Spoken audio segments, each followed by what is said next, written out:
देवादिदेव 1008 श्री आदिनाथ भगवान की, अनंत अनंत सिद्ध परमेश्वरी भगवान की, परम पूज्य आचार्य गुरुदेव श्री विद्यासागर महाराज की, मुनि श्री विमल सागर महाराज की, 3 कम 9 करोड़ महाराजों की।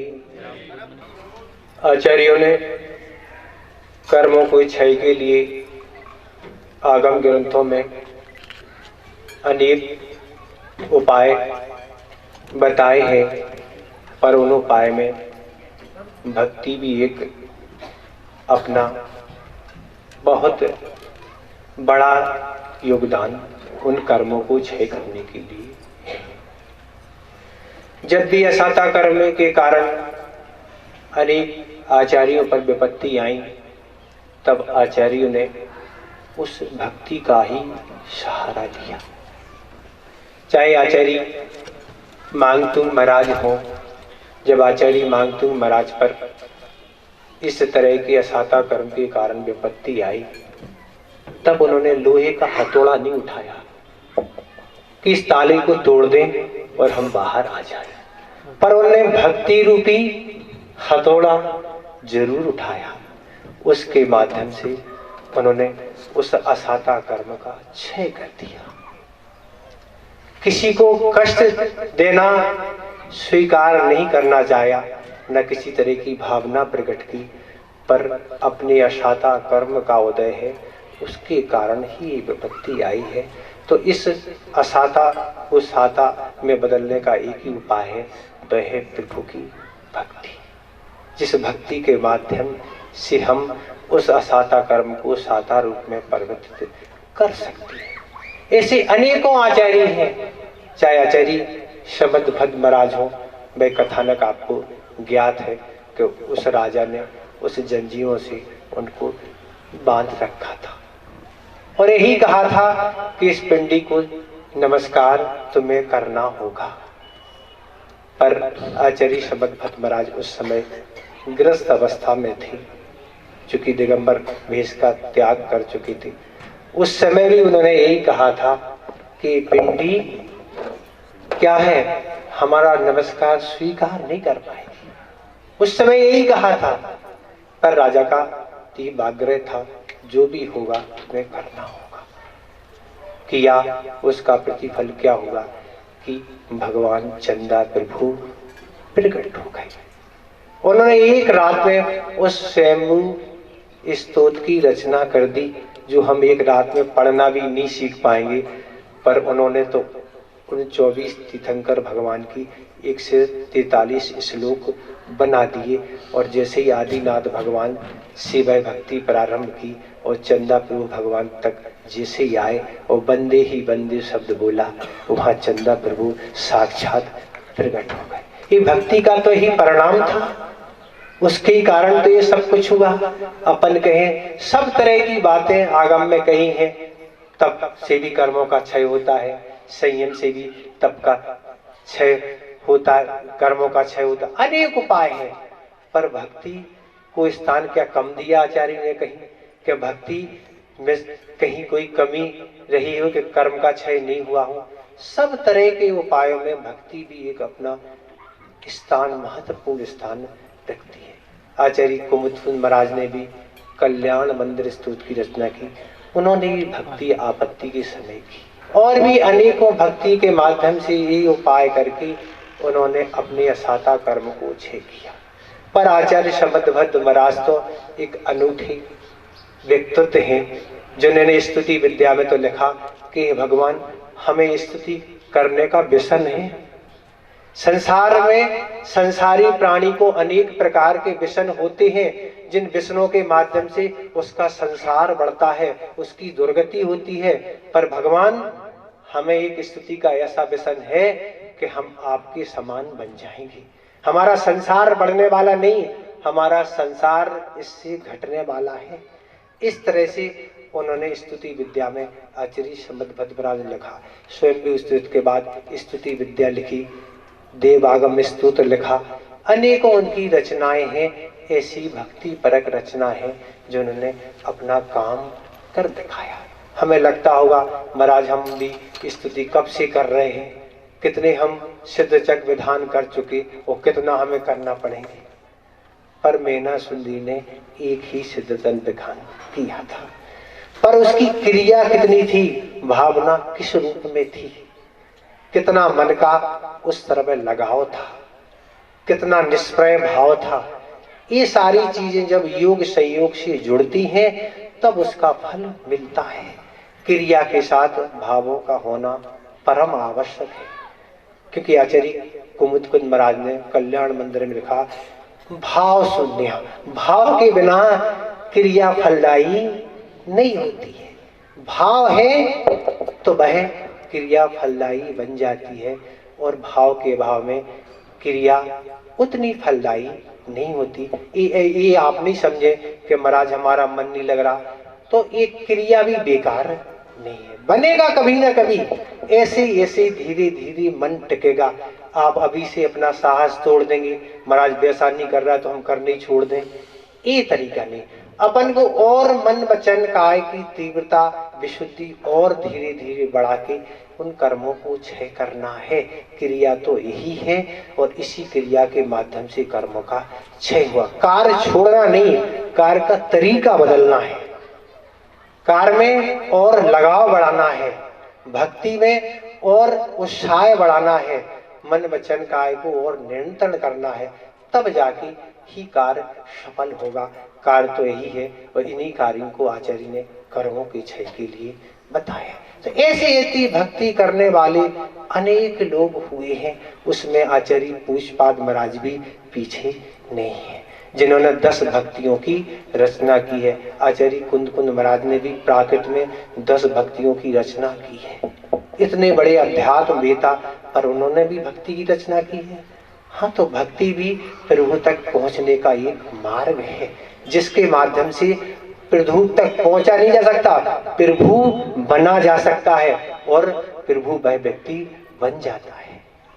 तो आचार्य पूज्यपाद महाराज हुए जिनका जन्म ब्राह्मण कुल में हुआ, जिनके गृहस्थ जीवन के माता पिता ब्राह्मण थे। माता जैन संगति के कारण कुछ जैन धर्म पर श्रद्धान रखती थी, और श्रद्धान रखते रखते उसने अपने पति को भी जैन बना लिया था, और वह जैन क्रियाओं का पालन करते करते दोनों के यहाँ कुछ समय बाद एक पुत्र रत्न की प्राप्ति हुई। और पुत्र रत्न की प्राप्ति होने के बाद दोनों ने जोशी से पूछा कि बालक जिस दिन नक्षत्र आदि में जन्म लिया है, ये बालक क्या आगे प्राप्त करेगा। तब जोशी ने बताया, ये बालक त्रिलोक पूज्य बनेगा, इसकी तीनों लोकों में पूजा होगी, तीनों लोकों के जीव इसकी पूजा करेंगे। तब माता पिता की उत्सुकता बढ़ गई, ऐसी कौन सी इसमें विशेषता है। तब माता पिता ने उसमें जैन धर्म के संस्कार डालना प्रारंभ कर दिए, जैन धर्म की शिक्षा देना प्रारंभ कर दी, और वह बालक बड़ा हो रहा है, पर जैन धर्म से अच्छा संस्कारित होता जा रहा है। धीरे धीरे वह घर से बाहर जाने लगा, चूंकि बड़ा हो चुका था। एक दिन वह बाहर गया था, और एक बगीचे में उससे एक दृश्य देखा कि एक बहुत बड़ा सर्प है बगीचे में, और एक मेढक को अपने मुख के अंदर कर रहा है। ऐसा जैसे ही दृश्य देखा, उस बालक को लगा कि जिस तरह से बलवान प्राणी ये सर्प जैसे छोटे छोटे त्रिंचकों का जीवन समाप्त कर लेते, इसी तरह मेरा भी जीवन किसी बलवान व्यक्ति के द्वारा समाप्त नहीं कर दिया जाए। इसके लिए हमें कोई उपाय करना चाहिए। चूंकि वह बालक था, उसने दृश्य देख के बहुत भयभीत हो चुका था इस संसार से। संसारी प्राणी आप लोग भी अनेक प्रकार के दृश्य देखते रहते हैं, अनेक साधनों के माध्यम से, पर भी क्या वैराग होता कभी? बस इतना ही होता है कि हम दूसरे को सुना देते। हमने आज ये देखा, क्या ये घटना हमारे साथ भी कभी घटित होगी तो हम क्या करेंगे? ये कभी आपने सोचा क्या करेंगे हम? इसके लिए कोई उपाय करना चाहिए, ये विचार हमारे अंदर था नहीं। यूं देखा, दूसरे को सुना दिया, बस अगले काम में लग गए। पर उस बालक ने ऐसा कार्य नहीं करते हुए अपने अंदर ऐसा वैराग बना लिया कि अब संसार में नहीं रहना है। और संसार में नहीं रहना है तो इसके लिए क्या करना होगा। वह एक श्रेष्ठ गुरु की खोज में वहाँ से निकल गया और एक श्रेष्ठ गुरु से प्राप्त हो गए और जाके उनको नमोस्तु करके उनकी वंदना करके अपने आने का कारण उन गुरु के समक्ष रख दिया। गुरुदेव ऐसा ऐसा दृश्य हमने एक स्थान पर देखा, पर भगवान अब इस संसार में रहने का भाव नहीं है, बस कृपा करके आप जैसे दिगंबर रूप का धारण आपने किया वही दिगंबर मैं अब स्वीकार करना चाहता हूँ, बस आपकी शरण में रहना चाहता हूँ। उन्होंने उसको दीक्षा प्रदान कर दी और जाके दीक्षा प्रदान करने के बाद स्वाध्याय प्रारंभ हो गया और स्वाध्याय प्रारंभ में सारी दिगंबर की जो योगचर्या है वह चर्या भी बता दी।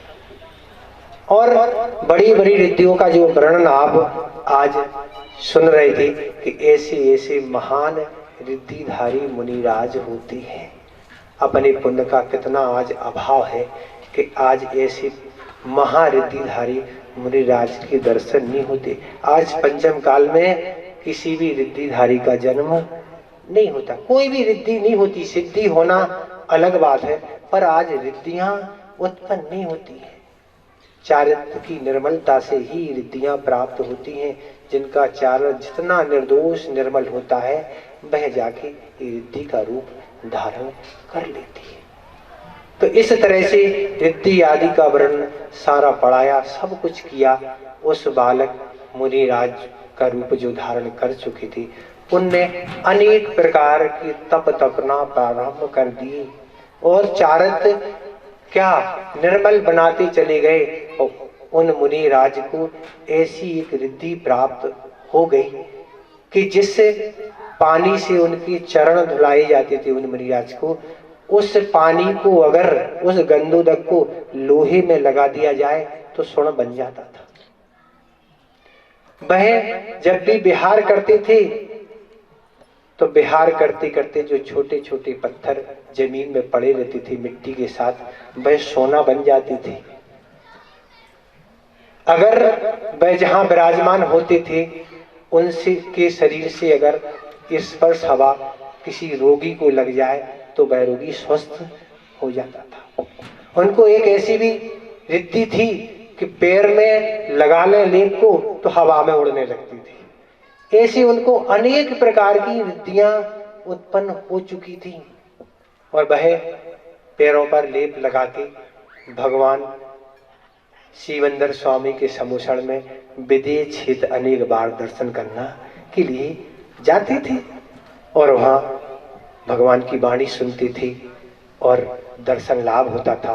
अनेक बार आना जाना हुआ, पर एक बार असाता कर्म का युग ऐसा बना कि उनके आंखों की ज्योति समाप्त हो गई। आंखों से दिखना बंद हो गया, अब आंखों से दिखते ही नहीं। बड़े चिंतित थे कि हमारे जो भी व्रत लिए हैं उनका आप पालन कैसे होगा। बहुत चिंता थी, आखिर समाधि मरण हम कैसे धारण करेंगे। ईर्ष्या शक्ति भी नहीं, ईषणा शक्ति भी नहीं, कोई कुछ तरह की नहीं। अब हम अपना जीवन कैसे व्यतीत करेंगे, ये दिगंबर चर्या का पालन कैसे होगा। बहुत चिंतित थे, वहाँ की समाज जन भी चिंतित थे, राजा भी चिंतित था। और राजा ने कहा कि हम आपकी आंखों का उपचार कराना चाहते हैं।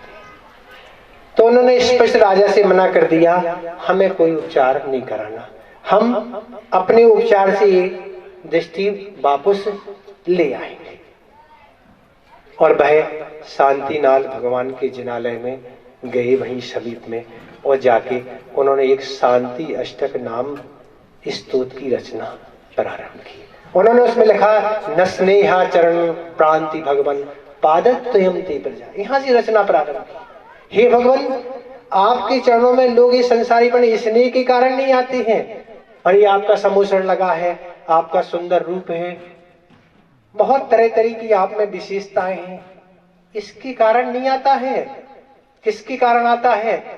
इसके कारण आता है कि इस संसारी प्राणी को इस संसार में कर्म सता रहा है, रात दिन कष्ट दे रहा है, उसके इस कर्मों के क्षय के लिए आपके चरणों में आता है और आपके चरणों में आने से उसके कर्मों का क्षय हो जाता है और कर्मों का क्षय करने के लिए आता है। ये उन्होंने रचना प्रारंभ की और प्रारंभ करते करते रचना के पूर्ण करते हुए उन्होंने अंतिम में लिखा दिष्टम प्रसन्नाम कुरु। हे भगवान, आंखों से हमें आपकी छवि दिख नहीं रही है, आपका दर्शन नहीं हो रहा है। जैसे उन्होंने इतने शब्द के दिष्टम प्रसन्नाम कुरु, दोनों आंखों की ज्योति पुनः यथावत वापस आ गई। तो ये भक्ति का तो ही परिणाम था, भक्ति के कारण तो ये हुआ। अपन कहते भक्ति से कुछ फल नहीं मिलता है, कार्य में अनेक प्रकार के तरीके होते हैं। जब श्रद्धा भाव से किया जाता है और अच्छी तरह से किया जाता है तो फल तो अवश्य मिलता है। तो इस तरह से उनकी ज्योति वापस आ गई। उन्होंने अपना आगामी जीवन संयम के साथ अच्छी से व्यतीत किया। तो इसी तरह आप भी इस भक्ति प्रभाव में व्यतीत कर रहे हैं तो अपने भक्ति को अच्छा बनाने के लिए अनेक उपाय हैं। सिद्धचक विधान चल रहा है, सिद्धोपना चल रही है, उनके गुणों के बारे में पढ़ें। इसी तरह हमें भी उन कर्मों को क्षय करना है और क्षय अगर हमें करना है तो उनने जो उपाय बताए हैं उस उपाय को अपनाना होगा। भगवान और हम में ज्यादा अंतर है ही नहीं। कोई अंतर है क्या? भगवान हम में क्या अंतर है? कोई अंतर है? बिल्कुल कोई अंतर नहीं। जो भगवान का भूत था वह हमारा वर्तमान है, जो भगवान का वर्तमान है वो हमारा भविष्य होगा। इतना ही तो अंतर है। कितना सा अंतर है बताओ आप? जो आदिनाथ पूर्व जीवन में थे वो हम वर्तमान में जी रहे हैं, जो आदिनाथ भगवान अभी वर्तमान में सिद्धत प्राप्त कर गए वो हम पुरुषार्थ करके भविष्य में प्राप्त कर सकते। इतने ही अंतर है, इतने ही अंतर को समाप्त करना है और इतने ही अंतर को अगर हम समाप्त कर लेंगे तो हम संसार के दुखों से बच जाएंगे। इतने ही हम पर्याप्त समझते हैं। आपको आगामी क्रिया करना है, अपने भक्ति मार्ग से जुड़े, प्रतिदिन जुड़े, प्रत्येक समय जुड़े और अपने कर्म को क्षय करके सिद्धत को प्राप्त करें। अहिंसा परमो धर्म की